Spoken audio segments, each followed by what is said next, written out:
I want to ask a question to follow through with the initial question Father James gave to Professor Noone about comments that our Holy Father made at the Regensburg address, and then how that changes in the apostolic letter that he wrote in 2008, the anniversary of the death of Scotus. We see considerable change there. But then you alluded to the audience on Blessed Scotus, July 7th, just this past summer. And there were 3 points that he made there. And the first was an eye-opener for me, that as I read that, he began to show his conviction in the Scotus position on the incarnation that Father Peter has answered, and you have too, all right? So that's very significant. Secondly, it's easier because it's Scotus's Mariology, okay, and all that implies.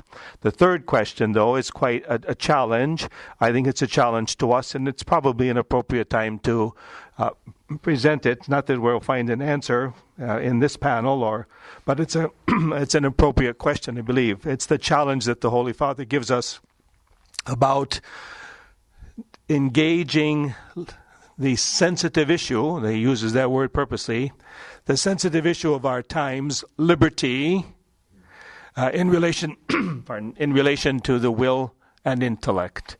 Did you want to comment on that? Because as I interpret that third point of his, he is inviting scholars, and we have them with us this evening, we're privileged. He's inviting scholars, the deep thinkers, prayerful people, to engage this. Would you care to comment on it? I mean, that's a loaded question. Yeah, I guess I would. I think there can be no doubt that that to the extent, for example, that one could argue that Scotus is very clear on the relationship between intellect and will, and attributes to the will this native freedom, there can be no doubt that the extent that gets misappropriated, that would be my point, misappropriated by Descartes mainly, huh? This is where I think the thing goes off the tracks. If you know anything about Jakob Schmutz in Paris, I mean, there's no doubt that Scotism was a very dominant philosophy in Paris in the 17th century.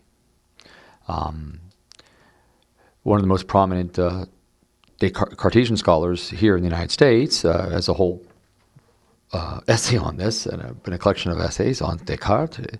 Scotists everywhere, he says, and it's quite true. Scotism is very widespread in France. There can be no doubt that Descartes was aware of Scotus's teaching on will. True, he would have known it mainly by sampling people like Trombetta and others, but that's how he would have known it, by intermediaries. He may have looked at some of Scotus's own texts, or been taught them by his Jesuit teachers, but he would certainly have known the doctrine. There can be no doubt that he uses will in an apparently Scotistic way, but in a way that ultimately subverts that doctrine, actually. By, for example, arguing that will should be involved in, of God, for example, of deciding whether the principle of non-contradiction would hold, in arguing that will would decide matters arbitrarily when intellect couldn't come to any resolution in an appropriate way. This I consider to be an abuse, not a use. And there's no doubt that certain Jesuits who are of a Suarezan persuasion were nonetheless very Scotistic on the issue of will, because Suarez had a certain sympathy for that himself.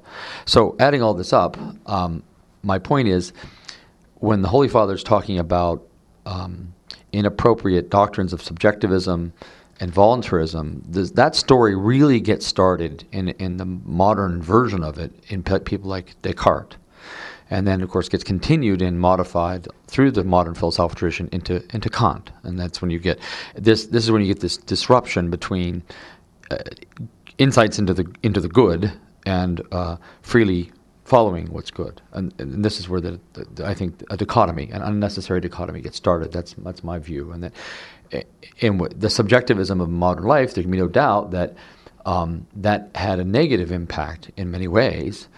For all the advantages of turning the subject, it had a very negative impact on communities, the concept of moral community, for that matter, the concept of our being, in some sense, both partly voluntarily but partly naturally, a community, right? Because the notion of the community recedes from view in this vision you get in modernity, and for that reason, I think there's some legitimate gripes about uses of the concept of will and its allied concepts in modern philosophy. But I think it's inappropriate to think that this all goes back in some strict historical sequence, strict necessary sequence to Duns Scotus. It'd be like if one could be blamed for everything one said. I mean, if you're a teacher, you'll understand what I'm talking about. Monsignor Sokolowski, with whom I teach, whom I respect enormously, says, well, when you get the final exams, he said, it's like you get your own words, but now they're all rearranged to say things you never said. Okay, so, yeah, it's like that. And sure, yes, some of the ideas that come up in modernity are associated and indirectly derived from Duns Scotus, but that these modern, if you want, misrepresentations and twistings of elements of Scotus's doctrine are to be therefore foisted upon Scotus, and then Scotus is the source of all this, and that there's, above all, the narrative has this idea that somehow there's an insidious necessity that leads it all. You see, this is part of the story. This is, I think it's bad history, and I think it's bad doctrinally. So, yeah. Would you remain there and just let me follow through a little bit, just a little bit? That okay? Sure. Because I love the way Monsignor Sokolowski says that, how everything's rearranged. That's perfect. It explains. It really explains. It's all there, but now it's all rearranged. So it explains what you were saying earlier about the connection between Scotus and Occam and the Gabriel Biel. Mm-hmm. That's presuming now that everybody understands who they were, and then. You also mentioned Suarez. Now that moves a little bit. Gabriel Biel, who's a teacher of Luther. Mm-hmm. Okay, then we go into a little bit later to Suarez. You mm-hmm. mentioned, oh, yeah. And there's a variation there. And the reason I'm asking this question because then I see the connections there loosely, absolutely rearranged to Kantian thought. And earlier you mentioned first, and Father Peter did as well, the name of Olivier Boulnois, who's quite a renowned Scotist today. Mm-hmm. And he has, Father, you mentioned Etre Representation, and he has several books, and he addresses this issue of Suarez. In fact, Professor Archambault was helping me with some translation, so we were looking at this quite carefully. Mm-hmm. And I guess I've said too many things here, but just trying to reaffirm that there's this juggling, and unless it's somehow made clear where that juggling is taking place, it's so easy to blame Scotus. And mm-hmm. then what our Holy Father is saying, I see him struggling immensely with his own brilliant intellect. His early work was on St. Bonaventure, mm-hmm. and I know there was some difficulties written about that when he had to go up before the board, and one of the teachers was Professor Sungen, and the other one was Professor Schmaus. Professor Sungen more the Thomist, Professor Schmaus more the Scotist in thinking, and so he that affected his examination at that time. So, in any event, it seems to me. I don't know if you would agree with this, but it seems to me that his tendency to take a more Thomistic interpretation around these delicate questions would come from that time when he took that doctoral examination. It could be. I mean, there's certainly the Thomist narrative.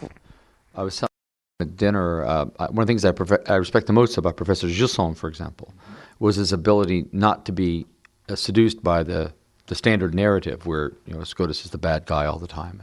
But because that's very commonplace in the 20s and the 30s. I mean, I attribute that partly to his own native intelligence, but partly also to his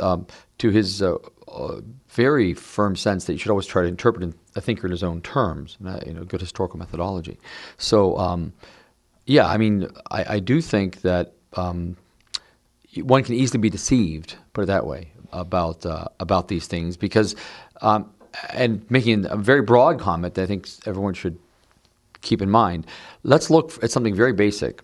In America, we have liberal arts colleges, and some of them, like St. John's in Annapolis, St. John's out in New Mexico, Thomas Aquinas colleges, Christendom College, we can name all of them, have a great books program, right? Do you ever notice in the great books who's missing? Duns Scotus. If you don't think this seriously impacts even people with PhDs in philosophy, you're being very foolish.